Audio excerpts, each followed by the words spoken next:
前方，坚定是我长大，尽情挥洒全场。I am powerful，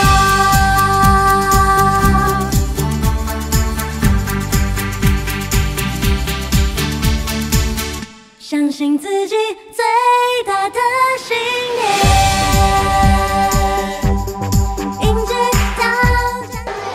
Sa immersion na to, nalaman ko yung kabuhayan nila, yung pamilya nila.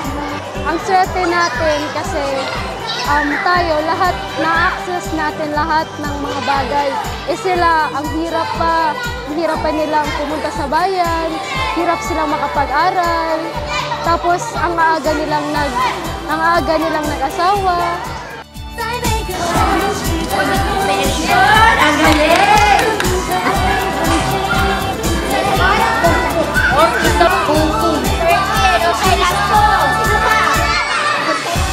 Mga bata, gusto nyo ba na regalo?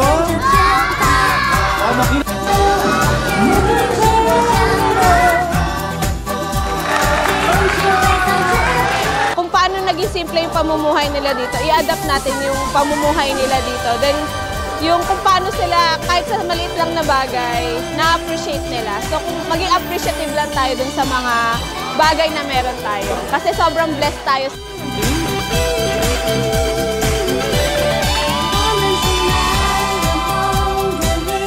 These communities like this should not be discriminated kasi the Philippines is a group of diverse communities and syempre part sila ng Pilipinas at part sila ng pagiging Pilipino. Super privileged pala ako na nakatanggap ako ng scholarship. Observation ko nung biyahe, wala akong nakitang school na nadaanan. So, parang 4B yung education nila dito.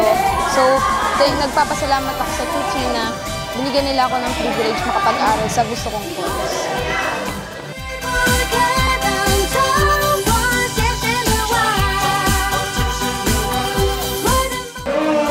Master always said, 见福、知福、祈福再造福. This is exactly what it means, and this is exactly how we feel.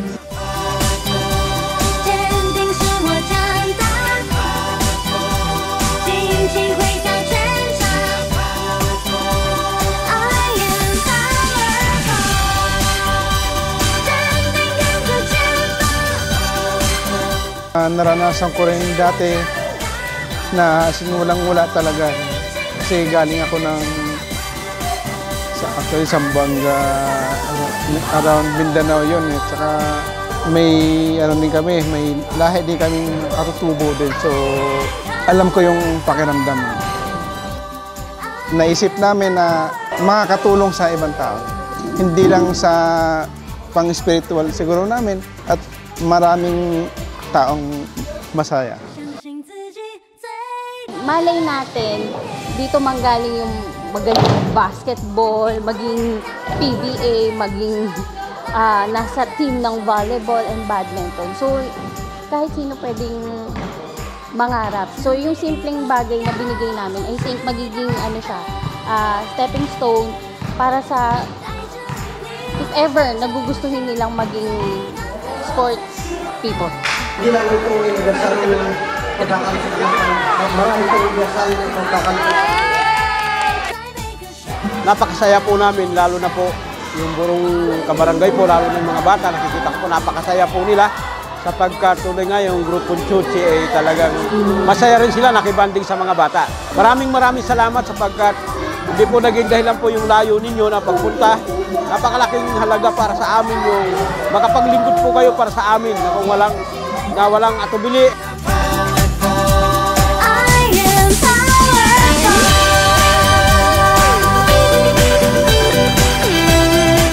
Cellphone lang po talaga ang ginagamit namin. Kaya mas malaking bagay po na binigyan ninyo sa akin at saka malaking tulong na po yan sa mga bata. Nag-download po ako ng mga pangbatang movie, mga learning po na dinadownload ko po, tapos pinapanood ko po sa mga bata. Ipapatong ko lang po sa may, doon po sila nanonood. Nangihiram lang po ako sa malapit sa school, mga pitchel. Ilala nung nakaraan po, nakita po nila ma'am, nilagay ko dun sa initan, sa heater yung tubig nila para lang makainom po sila. Kaya malaking tulong po yan sa mga bata.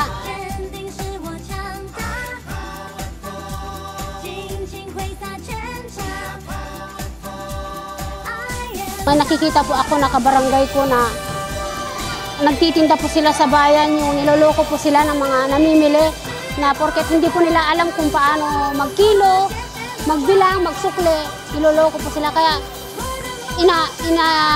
ini-encourage po namin yung mga bata na mag-aral po sila ng mabuti, sikapin makapagtapos kasi nakikita po namin na discriminate na, naiyak ako. Nakikita pa rin po sa amin. Kaya inaano ko yung mga bata na mag-aral sila ng mabuti.